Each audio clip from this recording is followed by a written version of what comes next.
Healthcare services at the Shaunavon Hospital have been in a state of uncertainty for local residents over the past week, with a series of temporary disruptions in emergency room and acute admissions. And in the end, forcing residents to seek these services at hospitals in Maple Creek or Swift Current. According to the Cypress Health region, in order to keep the doors open to the Shaunavon Hospital on a daily basis, it needs 3 components: lab services, a physician, and an RN.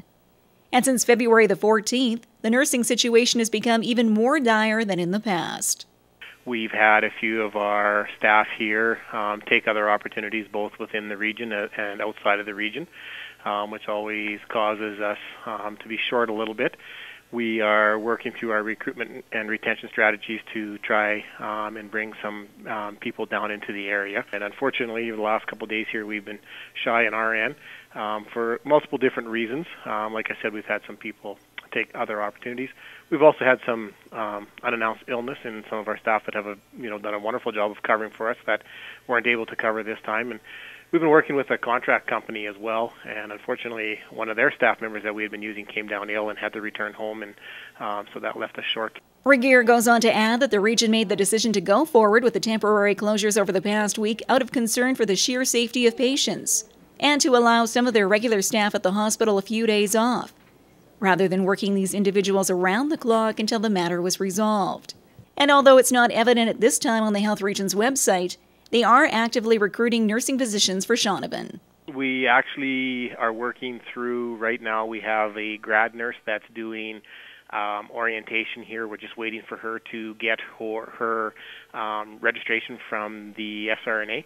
Once she gets that, then she will move into one of our full-time lines. We're actually working with a registered nurse out of Alberta that has shown some interest in working in our location here and has actually accepted a position. We're just working through the registration process from one province to another, and we're hoping that we can assist her in getting that. So that would fill the other full-time line, which would definitely provide us some extra resources. And then the other thing is just this week we received a half-time resignation from an individual that's taken an opportunity in one of our other facilities, and so we will go through our posting process on that position. Solutions which Regier hopes to have ironed out in the next week for the student nurse, and in the coming month for the Alberta prospect. News which can't come soon enough for Shaunavon's mayor. It has a direct effect on our community. I know of 2 emergencies that occurred during the last disruption over the weekend, and luckily they weren't life-threatening, but absolutely our community is really concerned about these hospital closures. We understand that it is a shortage of nursing, but this isn't new. And, we're working with the health region, and we're being patient. We keep being assured that this is going to change, that, they will be stabilizing the situation, but it isn't happening, and we're not happy about it as a municipality. Dickey goes on to add that as a growing community in the heart of oil and gas country, having a hospital open 24/7 is crucial for all current and prospective residents.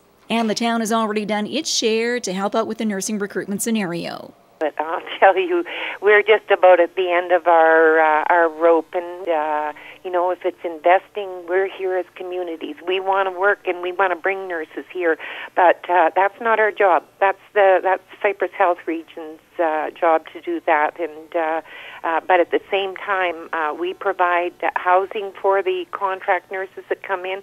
We pay the rent on an apartment so that nurses and locums are free to come to our community and have a place. We know that housing is really limited, but as a municipality, we're prepared to go that extra mile for the health region, and I guess we're just hoping that they resolve this situation soon, and we certainly aren't faulting the nurses in any way, but something's wrong with the system. Concerns which the health region hears loud and clear, and maintains it's doing its best to ratify the situation as quickly as possible. With the odd closure still a possibility in the coming days, as the staffing situation is fully ratified. The Shaunavon Hospital is a 12-bed facility, and during temporary disruptions in service, admitted patients are either released home with any necessary home care services or transferred to another facility in the region. According to the Cypress Health region, no transfers were necessary out of the Shaunavon Hospital in the past week. Southwest TV News will continue to follow this story as it unfolds.